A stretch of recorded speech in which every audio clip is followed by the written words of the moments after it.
하나님, 코로나로 어려운 상황 속에서도 수련회가 진행되게 하신 은혜에 감사합니다. 우리를 살리기 원하시는 하나님, 저희 한 사람 한 사람을 긍휼히 여겨주세요. 저희는 늘 헛된 것을 추구하고 안개처럼 사라질 것들을 붙잡습니다. 주님보다 세상과 나를 더 사랑합니다. 주님, 이 수련회를 통해 죽어진 영혼이 깨어나고 이 마지막 때에 주님의 길로 돌이키는 역사가 일어나게 해주세요. 선포되는 말씀이 저희의 심령에 깊이 새겨지게 하시고 말씀을 전하시는 전도사님의 입술을 성령님께서 온전히 주장하여 주세요. 예배에 집중하지 못하게 만드는 악한 영으로부터 저희의 영을 지켜 보호하여 주세요. 저희 공동체가 주님 안에서 하나로 묶어지게 하시고 주님 오실 날을, 그 심판의 날을 준비하는 지혜로운 청년 공동체가 되게 하여 주세요. 감사드리며 예수님의 이름으로 기도드립니다. 아멘.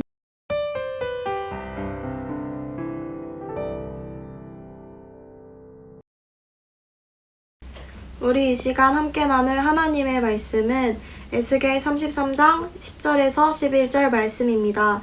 한 목소리로 함께 봉독하겠습니다. 그런즉 인자야, 너는 이스라엘 족속에게 이르기를, 너희가 말하여 이르되 우리의 허물과 죄가 이미 우리에게 있어 우리로 그 가운데에서 쇠퇴하게 하니 어찌 능히 살리오 하거니와, 너는 그들에게 말하라. 주 여호와의 말씀이니라. 나의 삶을 두고 맹세하노니 나는 악인이 죽는 것을 기뻐하지 아니하고 악인이 그의 길에서 돌이켜 떠나 사는 것을 기뻐하노라. 이스라엘 족속아, 돌이키고 돌이키라. 너희 악한 길에서 떠나라. 어찌 죽고자 하느냐 하셨다 하라.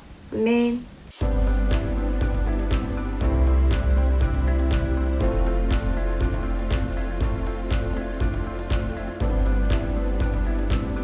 네, 할렐루야.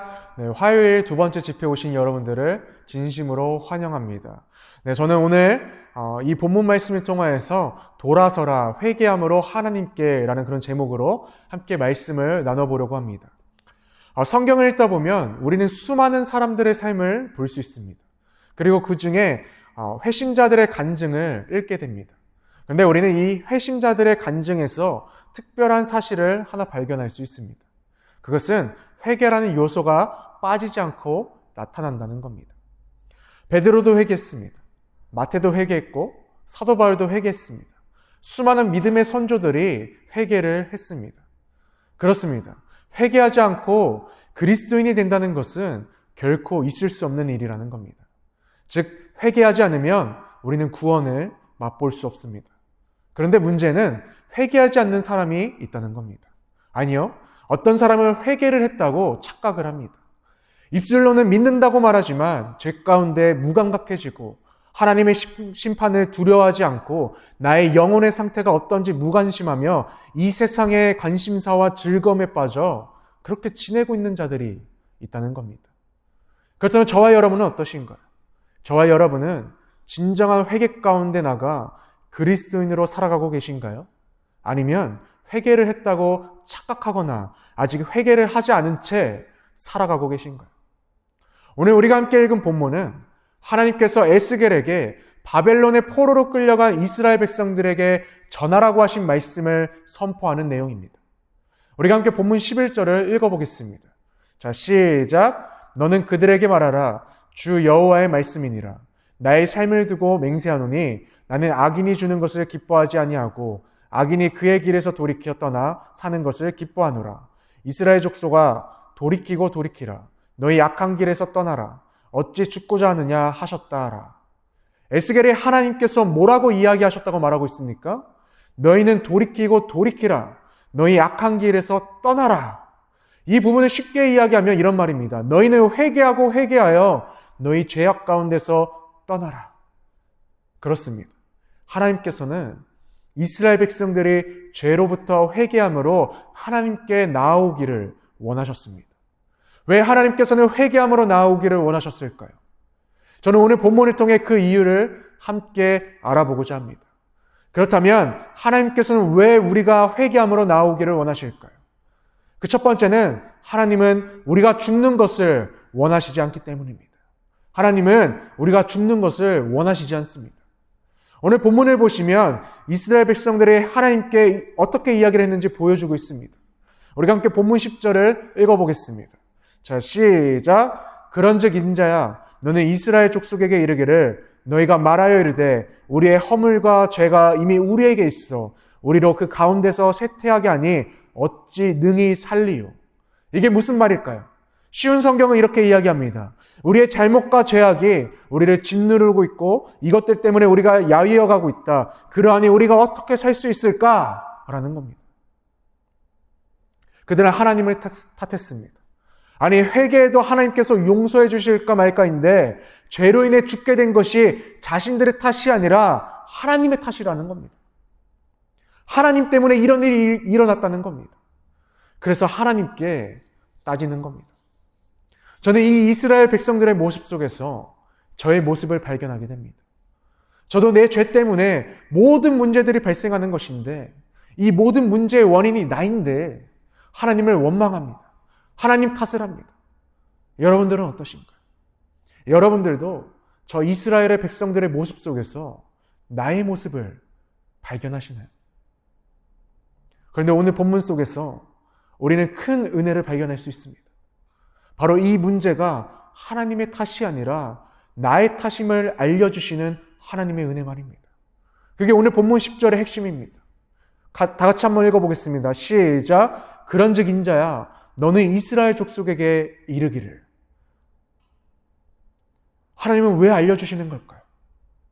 왜 그들에게 말하라고 하시는 걸까요?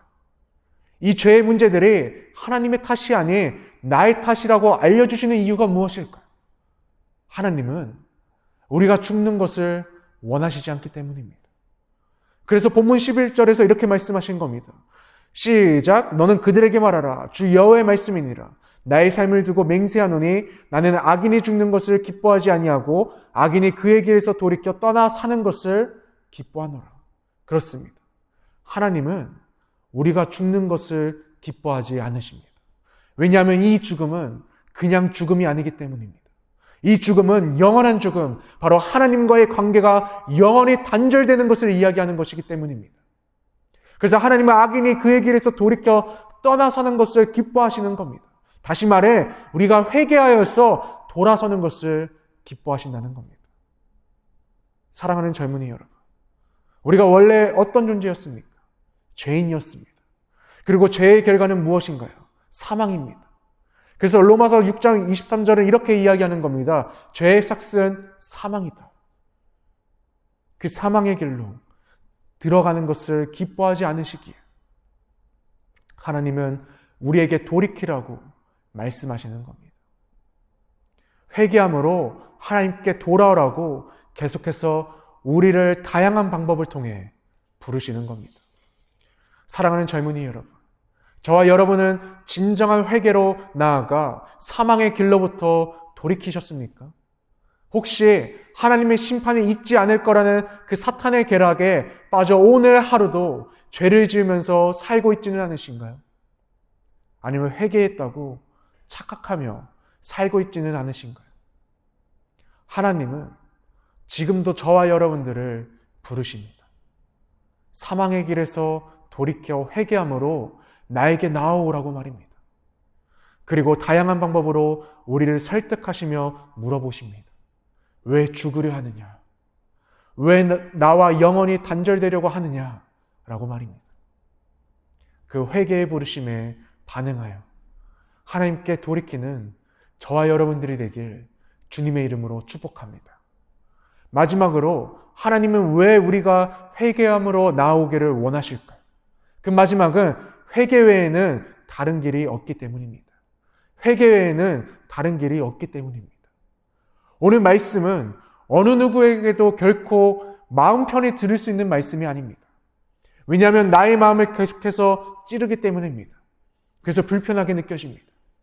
왜냐하면 우리가 죽음으로부터 돌아설 수 있는 것, 하나님과의 관계가 영원히 단절되는 것이 아니라 회복하는 데 있어서 회개에는 다른 길이 없기 때문입니다. 오직 회개만이 악한 길에서 떠날 수 있는 유일한 방법이기 때문입니다. 아니요, 회개하지 않고 천국에 들어간 사람은 아무도 없기 때문입니다. 그래서 17세기 영국에서 활동한 조셉 얼라인 목사님은 회개하지 않는 자에게 보내는 경고라는 책에서 예수님께서 진실로 진실로 내게 이르노니 사람이 거듭나지 아니하면 하나님의 나라를 볼 수 없느니라고 왜 말씀하셨는가라고 질문을 던집니다. 복음을 위해 사역자들이 그토록 간절하게 애쓰는 이유가 무엇인가? 라는 질문을 던집니다. 그러면서 이렇게 이야기를 하십니다. 인류 역사상 그 길이 아닌 다른 길로 천국에 들어간 사람은 아무도 없었고 앞으로도 없을 것이기 때문이다 라고 말입니다. 그래서 하나님은 반복해서 말씀하시는 겁니다. 이 말씀이 우리에게 불편하게 느껴져도 하나님은 계속해서 말씀하시는 겁니다. 우리가 함께 본문 11절 후반부를 읽어보겠습니다. 이스라엘 족속아 돌이키고 돌이키라. 너희 악한 길에서 떠나라. 어찌 죽고자 하느냐 하셨다 하라. 뭐라고 반복하고 있으신가요? 돌이키고 돌이키라고 하십니다. 회개에는 다른 길이 없기 때문입니다. 회개가 바로 악한 길에서 방향을 돌이킬 수 있는 방향키이기 때문입니다. 그런데 우리는 이 말씀이 잘 믿어지지 않습니다. 이 말씀이 잘 받아들여지지 않습니다. 왜 그럴까요? 만약 하나님께서 직접 오셔서 저와 여러분들의 눈앞에서 돌이키고 돌이켜라, 돌이키지 않으면 죽는다, 회개만이 돌이킬 수 있다고 직접 말씀하신다면 그 말이 우리의 마음 가운데 비수처럼 날카롭게 꽂혔을 겁니다. 그리고 이 말이 계속해서 생각이나 밤낮 잠을 이루지 못했을 겁니다. 괴로워했을 겁니다. 그런데 이 말씀을 직접 들은 것이 아니라 누군가의 말을 통해 설교로 듣다 보니까 누군가를 통해 전달되어진 말이라는 생각이 우리로 하여금 하나님의 말씀을 무시하며 그 말씀을 허공으로 날려버립니다. 그런데 리처드 백스터는 자신의 책 회개했는가에서 이렇게 이야기를 합니다. 당신의 마음에서 하나님의 말씀을 지울 수는 있어도 성경에서는 절대 지울 수 없다. 아멘이신가요? 오히려 이 말씀이 성경에 기록되어졌기 때문에 몇천 년이 지난 오늘날에도 우리는 이 말씀을 통해 회개에는 다른 길이 없다는 하나님의 부르심을 읽고 듣고 묵상할 수 있습니다. 사랑하는 젊은이 여러분, 회개에는 다른 길이 없습니다. 이스라엘 족속아 돌이키고 돌이키라. 너희 악한 길에서 떠나라. 어찌 죽고자 하느냐라고 외치시는 그 하나님의 음성에 귀 기울이시기 바랍니다.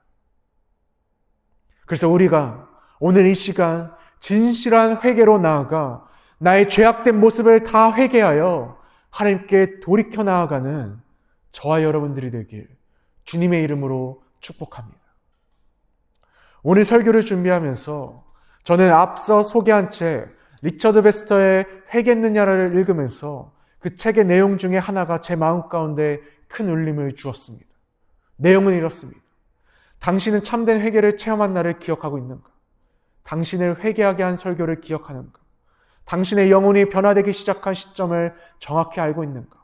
선뜻 대답할 수 없다면 당신이 회개했다는 것을 어떻게 알 수 있는가? 진실한 회개로 당신의 영혼이 총체적으로 변화되었고 심령이 새로워졌다고 어찌 말할 수 있다는 말인가? 저는 이 물음에 어떤 반응도 할 수 없었습니다. 왜냐하면 참된 회개를 체험한 날에 기억나지 않았기 때문입니다. 나를 회개하게 한 설교가 기억나지 않았기 때문입니다. 내 영혼이 변화되기 시작한 시점이 정확하게 기억나지 않았기 때문입니다. 사랑하는 젊은이 여러분, 혹시 저와 여러분들도 그러신가요? 그렇다면 오늘 이 시간이 참된 회개를 체험하는 날이 되길 원합니다. 저와 여러분을 회개하게 한 설교가 되길 원합니다. 나의 영혼이 변화되기 시작한 시점이 되길 원합니다. 그래서 진정한 회개로 나아가는 이 시간이 되길 소망합니다. 우리 이 시간 여호와께 돌아가자 이 찬양을 함께 부르시면서 우리가 다시 한번 개인의 기도로 나아가길 원합니다. 개인의 기도로 나아가실 때 주님, 내가 오늘 이 시간 주님 앞에 나아가 나의 죄악된 모습들, 내 안에 있는 그 죄악들을 다 회개하며 나아가길 원합니다. 주님, 나를 용서해 달라고, 나를 변화시켜 달라고 우리 이 시간 찬양 부르신 후에 기도로 나아가시겠습니다.